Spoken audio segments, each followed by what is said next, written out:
বিয়ে নিয়ে আমাদের চাকমা কালচারে অনেক আদিকাল থেকে অনেকগুলো রীতিনীতি আছে যেগুলো হয়তো আমার মতো আমাদের জেনারেশনের অনেকেই জানে না। একটা নতুন বিয়েতে গিয়েছিলাম, সেখানে গিয়ে আমি সেই রীতিনীতির সম্মুখীন হই। সো অনেক ভালো লেগেছে, নতুন কিছু জানতে পেরেছি, শিখতে পেরেছি। সেই সাথে আরো পরিচিত অনেকের সাথে দেখা হয় যাদের সাথে আগে কখনো কথা হয়নি, দেখা হয়নি, জাস্ট ফেসবুকে পরিচয়। তো সব মিলিয়ে থাকছে আজকের video. Hello everyone, this is Rimosha Chakma, welcome to my another new video. So এটা হচ্ছে বিয়ে বাড়ির সকালবেলা, মানে আমরা যেদিন বউ আনতে গিয়েছিলাম সেদিনের সকালবেলা। সকাল বলতে একদম ভোর সকাল যেটাকে বলা হয় সেটা কিন্তু না, কারণ আমরা বেরিয়েছিলাম 10:30 বেজে গিয়েছিল। বরের বাড়ি আর কনের বাড়ি পাশাপাশি হওয়ার কারণে আমাদের লেট করে বউ আনতে যাওয়া। যেহেতু কনে আর বরের বাড়ি একদম পাশাপাশি ছিল, তার জন্য আমরা সবাই মিলে পায়ে হেঁটে বউ আনতে গিয়েছিলাম, আর তার জন্য হচ্ছে মূলত লেট করে যাওয়া। এন্ড এখানে কনেকে নিয়ে আসার জন্য একটা কারের ব্যবস্থা করা হয়েছিল। সামনে ছিল ব্যান্ড পার্টির দল আর আমরা ছিলাম পেছনে। আর এখানে তোমরা দেখতে পাচ্ছ মুরব্বীরা একদম নাচ করতে করতে খুবই আনন্দের সাথে তারা বউ আনতে যাচ্ছিল, যেটা দেখে আমার খুবই ভালো লেগেছে। আসলে আমরা যখন বিয়ে বাড়িতে পৌঁছাই তখন আমাদের ফুল দিয়ে ওয়েলকাম করা হয়। এখানে সবাই গেটে ওয়েট করছিল আমাদের জন্য, সবাই হাতে ফুল ধরেছিল, যেটা আসলে খুবই ভালো লাগার মতো। তারপর আমরা বিয়ে বাড়ির ভেতরে চলে যাই। তো সেখানে গিয়ে দেখি তখনও অনেকেই নাচানাচি করছিল আর অনেকে তখনও সাজানো কমপ্লিট হয়নি। পরে আমাদেরকে চায়ের সাথে নাস্তা দেওয়া হয়, সো আমরা নাস্তা খাচ্ছিলাম বসে বসে। অন্যদিকে নতুন বউয়ের জন্য যে পিনন খাদি গোল্ডের অর্নামেন্টস গুলো নিয়ে আসা হয়েছিল সেগুলো রেডি করা হচ্ছিল আশীর্বাদের জন্য। বিশেষ করে কনেকে যে গোল্ডের অর্নামেন্টস গুলো দেওয়া হয় তার মধ্যে হচ্ছে আংটি জোড়াটা, যেটা নতুন বউ নতুন বরের জন্য। সেই আংটি জোড়াটার উপর বিয়ে বাড়িতে উপস্থিত সব মুরব্বীদের কাছ থেকে আশীর্বাদ নেওয়া হয়। এগুলো হচ্ছে সবগুলো আমাদের চাকমা কালচারে চাকমা বিয়ের একটা রীতিনীতি। তারপর সেই আশীর্বাদী গহনা পিনন খাদিগুলো কনেকে পরিয়ে কনেকে সাজিয়ে তার বাপের বাড়ি থেকে 12টার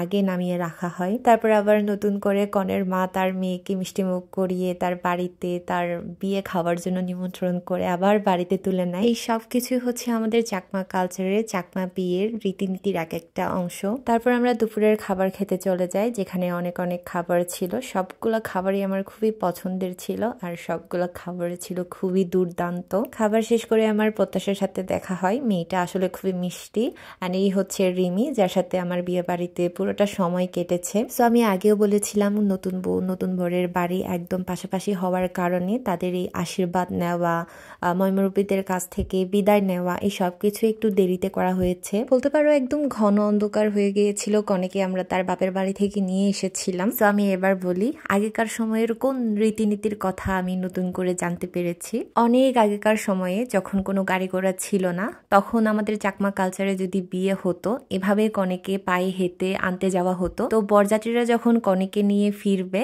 তখন মাঝ পথে একদল এভাবে বরযাত্রীদের জন্য ওয়েট করে থাকতো। সেখানে পানির সাথে সাথে পান সুপারি চটের ব্যবস্থাও করা হয়, যেন বরযাত্রীরা যারা ক্লান্ত তারা সেখানে বসে বিশ্রাম নিতে পারে, জিরোতে পারে।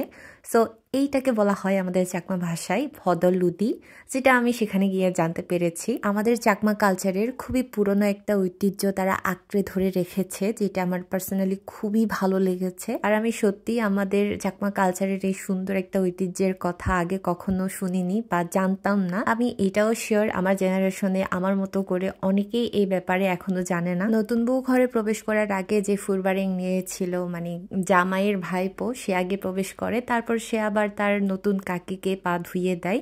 তারপর কনেকে মিষ্টিমুখ করানোর মাধ্যমে তার বাড়িতেই, মানে তার বরের বাড়িতে গৃহ প্রবেশ করানো হয়। এখানেও কিন্তু অনেকগুলো রিচুয়াল পালন করা হয়। তারপরেই কনেকে তার শ্বশুর বাড়িতে গৃহ প্রবেশ করানো হয়। তো এখানে নতুন জামাই তার নতুন বউকে শুভেচ্ছা জানানোর জন্য একটা বুকে নিয়ে ওয়েট করছিল, যেটা অনেক কিউট একটা মোমেন্ট ছিল। এন্ড ফাইনালি আমি নতুন বউ নতুন বরের সাথে একটা সেলফি ভিডিও নিলাম। সো বিয়ে মানে কিন্তু অনেক অনেক রীতিনীতি অনেক রিচুয়ালের মাধ্যমে যেতে হয়। তার জন্য এখানে ভান্তেদের নিয়ে আসা হয়েছিল। তারপর ভান্তেরা চলে যাওয়ার পর লাইক পুরোহিতের মতো যারা কাজ করে আর কি, তাদের মাধ্যমে এখানে সাবালা উপস্থিত ছিল। তাদের মাধ্যমে হচ্ছে তাদের জড়া বানা, মালা বদল, আংটি বদল, এই সব কিছু হয়ে যায়। মানে এখানেই বিয়ে সমাপ্ত হয়ে যায়। রাতে খাওয়া দাওয়া শেষ করে এখানে নাচ গান করা হয়। আর এখানে উপস্থিত ছিল আমাদের সিএসটির ফেমাস একজন সিঙ্গার সমান্তর চাকমা। তার সাথে আরো অনেকেই ছিল যারা অনেক সুন্দর সুন্দর গান করেছে।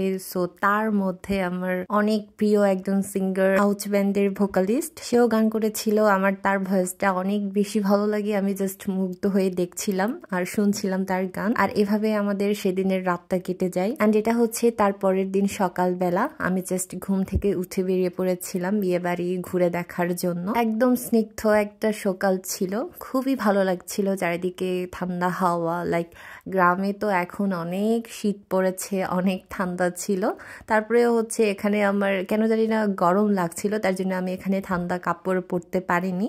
সো এটাই হচ্ছে আমাদের বিয়েবাড়ির ডেকোরেশন, খুবই সুন্দর পরিপাটি এবং গোছানো ছিল। আচ্ছা, আমি কিন্তু শুরু থেকেই বিয়েবাড়ির লোকেশন তোমাদের সাথে শেয়ার করিনি যে কোথায় বিয়ে হয়েছিল। বিয়েটা হয়েছিল দিঘিনালার বাবুছড়া গ্রামের নোয়াপাড়ায়। জামাইয়ের বাড়ি হচ্ছে নোয়াপাড়া আর আমরা কনেকে আনতে গিয়েছিলাম বাগাইছড়ি থেকে। সো তারপর আমি চলে গিয়েছিলাম যেখানে রান্নাবান্নার কাজ চলছিল, তখন হচ্ছে রান্নাবান্না অলমোস্ট কমপ্লিট হয়ে গেছে। এখানে অনেক অনেক আইটেম ছিল, তার উপরে হচ্ছে বিরাট বিরাট ডেকচিতে করে খাবার দাবার গুলো রান্না করা হয়েছে।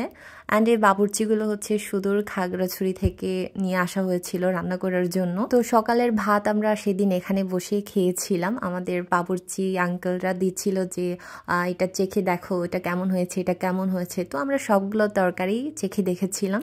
আমার কাছে সবচেয়ে বেশি ভালো লেগেছে তাদের ছাগলের মাংসটা। এটা এত বেশি জুজি ছিল, এত নরম অ্যান্ড সফট ছিল, কি বলবো, এটা আসলেই অনেক ভালো হয়েছে খেতে। আর বাকি মাংসগুলো অনেক ভালো ছিল, যেমন এই চাটনিটা, এটাও ভালো ছিল, তবে আমার ছাগলের মাংসটা বেশি ভালো লেগেছে। সকালের খাবার শেষ করে আমরা রেডি হতে চলে যাই। অ্যান্ড এটা হচ্ছে আমার সেদিনের লুক। কেমন লাগছে আমাকে অবশ্যই কমেন্ট করে জানাবে। সকাল থেকে বিকাল পর্যন্ত যা যা রিচুয়াল ছিল সবগুলো পালন করা হয়। আমরা হচ্ছে দুপুরের খাবার খেয়ে আবার মালয়েশিয়া ব্যাক করেছিলাম, তার জন্য আমি কোনো ভিডিও ক্লিপ নিতে পারিনি। সো কেমন লেগেছে আজকের ভিডিও অবশ্যই কমেন্ট করে জানাবে। আর যদি ভালো লাগে তাহলে অবশ্যই লাইক কমেন্ট শেয়ার করে দিবে। দেখা হবে নতুন আরেকটি ভিডিওতে, সে পর্যন্ত সবাই ভালো থেকো, সুস্থ থেকো, টাটা বাই।